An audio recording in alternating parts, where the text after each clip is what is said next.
ఈ వీడియోలో మనం కొన్ని షాకింగ్ ఎండింగ్స్ అలాగే కొన్ని ఫీల్ గుడ్ మూవీస్ గురించి అయితే చెప్పుకుందాం. ఈ వీడియోలో లాస్ట్ మూవీ అయితే నాకు చాలా ఇష్టం. ఈ వీడియోలో ఫస్ట్ మూవీ వచ్చేసి సినిమా బండి. ఈ సినిమాలో వీరబాబు అనే ఆటో డ్రైవర్ కి ఒక కాస్ట్లీ కెమెరా అయితే ఆటోలో దొరుకుతుంది. అప్పుడు తన ఫ్రెండ్స్ తో కలిసి మనం ఒక సినిమా తీయాలి అని డిసైడ్ అవుతారు. వీరబాబు ఫ్రెండ్ కి కొంచెం కెమెరాల గురించి తెలుసు.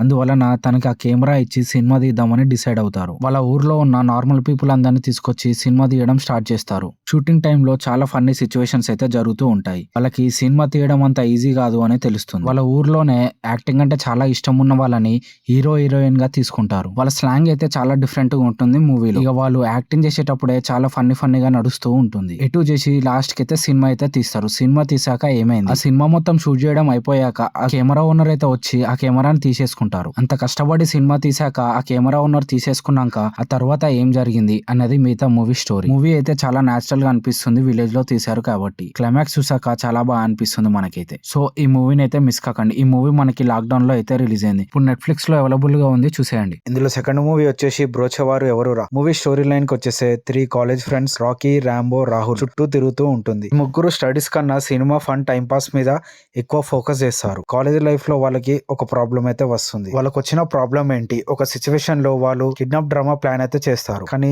కిడ్నాప్ డ్రామా ప్లాన్ సింపుల్ గా ఉండాలనుకుంటారు. కానీ ఒక పాయింట్ లో అన్ఎక్స్పెక్టెడ్ గా అది బిగ్ ప్రాబ్లం లాగా మారిపోతుంది. అప్పుడు స్టోరీలో క్రైమ్, టెన్షన్, ట్విస్ట్లు స్టార్ట్ అవుతూ ఉంటాయి. పోలీసులు కూడా ఇన్వెస్టిగేషన్ స్టార్ట్ చేస్తారు. స్టోరీ ఇంట్రెస్టింగ్ గా మారిపోతుంది. వాళ్ళు ప్రిన్సిపల్ కూతురునే కిడ్నాప్ చేస్తారు.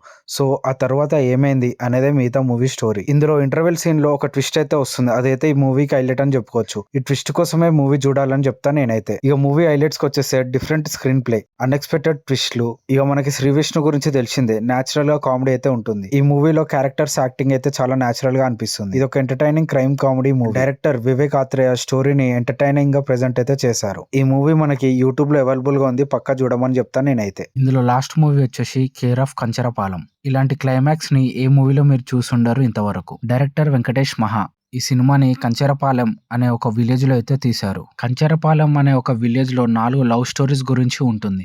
డిఫరెంట్ ఏజెస్ లో ఉన్న పీపుల్ లవ్ స్టోరీస్ ని చూపిస్తారు. సుందరం అనే ఒక స్కూల్ పిల్లోడి లవ్ స్టోరీ ఇదైతే. అలాగే సెకండ్ లవ్ స్టోరీ వచ్చేసి జోసఫ్ స్టోరీ. ఇది ఒక యూత్ లో ఉన్న అబ్బాయి లవ్ స్టోరీ. గడ్డం ఒక 30+ ఏజ్ ఉన్న ఒక అబ్బాయిది ఈ లవ్ స్టోరీ వచ్చేసి. ఈ 4th లవ్ స్టోరీ రాజు అంటే ఒక 40+ ఏజ్ ఉన్న ఒక వ్యక్తి ఒక ఆంటీని అయితే లవ్ చేస్తాడు. ఆ తర్వాత ఏమైంది అనేది మిగతా స్టోరీ. అసలు కంచరపాలెంలో 4 స్టోరీస్ ఏంటి, అసలు ఒకదానికొకటి ఏం సంబంధం అనేది ఒక క్లైమాక్స్ లో ఒక ట్విస్ట్ అయితే ఉంటుంది. అదైతే చాలా బాగా అనిపిస్తుంది. లాస్ట్ గా ట్విస్ట్ తెలిసాక మీకైతే హార్ట్ మెల్ట్ అయిపోతుంది. ఈ మూవీని మాత్రం పక్కా చూడండి, అసలు మిస్ కాకండి. ఈ మూవీలో పర్ఫార్మెన్స్ చేసిన వాళ్ళు అందరు డెబ్యూటే, చాలా బాగా పర్ఫార్మ్ చేశారు. కంచరపాలెం అనే విలేజ్ లో లొకేషన్స్ లో నేచురల్ గా అనిపించింది. ఇది ఒక సింపుల్ లవ్ స్టోరీ కానీ ఒక డీప్ మెసేజ్ ఉంటుంది లవ్ గురించి, అలాగే క్యాస్ట్, రిలీజియన్, ఏజ్ గురించి. ఈ మూవీని అస్సలు మిస్ కాకండి. ఈ మూవీని చూసిన వాళ్ళు మీకు ఎలా అనిపించిందో కామెంట్ బాక్స్ లో కామెంట్ చేయండి. చూడని వాళ్ళు ఉంటే యూట్యూబ్ లో అయితే అవైలబుల్ గా ఉంది, చూసేయండి. ఇక ఇవాళ ఈ వీడియో ఇంతే గైస్. నేను చెప్పిన 3 మూవీస్ లో మీకు ఏ మూవీ బాగా నచ్చింది అనేది కామెంట్ చేయండి. ఒకవేళ ఈ వీడియో నచ్చుంటే please like, share and subscribe. Thank you.